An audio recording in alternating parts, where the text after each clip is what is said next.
Адам баласынын башына мүмкүнчүлүк келгенде аны колдонбой, пайдаланбай койсо, боштук кылып, шалакылык кылып, ага жеңил карап, бул жакшы белги эмес туугандар. Мындай адамдын жүрөгү бейгапар, кайдыгер экенинен кабар берет. Мүмкүнчүлүк барда умтулбаса, качан умтулат? Ыңгай келип турган абалда аракет кылбаса, качан аракет кылат? Туугандар, мүмкүнчүлүк барда пайдаланып калалы. Себеби ошондой мүмкүнчүлүк келгенде ошону колдонбосок, анын жазасы да бар экен. Улук Аллах Таала данышмандыгы менен коюп койгон тагдырдын адаттарынан ушундай нерселер бар экен, кайталанып келип турат экен туугандар. Мен силерге бир кыска ушул багытта Шейх Абдурахман Саадинин айткан сөзүн которуп берейин.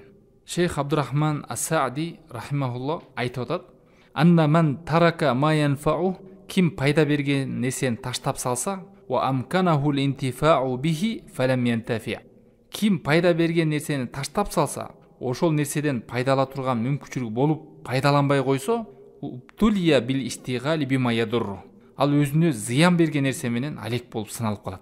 Мүмкүнчүлүгү бар ошону колдонгого, бирок ошону колдонбой калса, ал адам өзүнө зыян берген нерсе менен алек болуп калат дейт. Ошончо Ибн Таймиянда рахимахуллахын сөзү бар: "Нафсука ин лам ташгалха бил хак, шагалатка бил батил". Эгер нафсиңди чындык менен өткүзбөсөң, чындыкка бурбасаң, анда жалган менен өтөт деп атат. Жалган менен алектенип калат дейт. Шейх Абдурахман Саади сөзүн улап айтып атат: "Фаман тарака ибадатар рахман убтулия би ибадатил аутхан". Ким ырайымдуу Аллах Таалага ибадат кылууну таштап койсо, бут парастарга сыйынып калат дейт. Биз билебиз, канча деген Аллахтан жүз буруп, Аллахка сыйынбай, башка махлукаттарга сыйынып калгандарды. Жалгыз Аллахка сыйынбаганда, алар жер бетинде эч пайда да бербеген, зыян да бербеген, жаны да жок нерселерге сыйынып калды. Кабырларга, мазарларга, айга, күнгө, отко санап отурсак, канча нерселерге сыйынып жүргөндөр бар.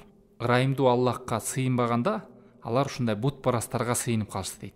"Ваман тарака махаббаталлахи ва хауфихи ва раджаи", ким Аллах Таалага болгон сүйүүдөн, андан коркуудан, ага үмүт кылуудан жүз бурган болсо, "Уптулия би махаббати гайриллахи ва хауфихи ва раджаи", дейт. Ал адам Аллахтан башканы сүйүп, жакшы көрүп, ал нерседен коркуп, андан үмүт кылып калат дейт. Мына Аллахтан жүз буруп, Аллахты сүйбөй, Аллахтан коркпой, Аллахтан үмүт кылбай, Аллахтан башкадан үмүт кылып, башкадан сүйүүсүн арнап калгандарды билебиз.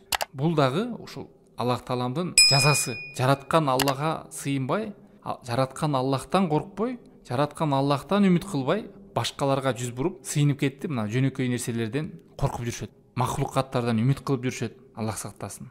Кийинки сөзүндө айтып атат: "Оман лам юнфиq малаху фи таатилла", ким акчасын, каражатын Аллах буйруган тарапка сарптабаса, "анфaqahu фи таати шайтан", шайтанга моюн сунган тарапка сарптайт дейт анда.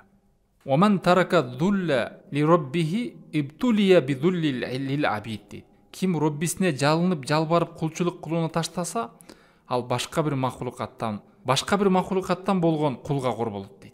"Оман таракал хак убтулия бил батил", ким акыйкатты таштаса, жалган менен алек болот дейт.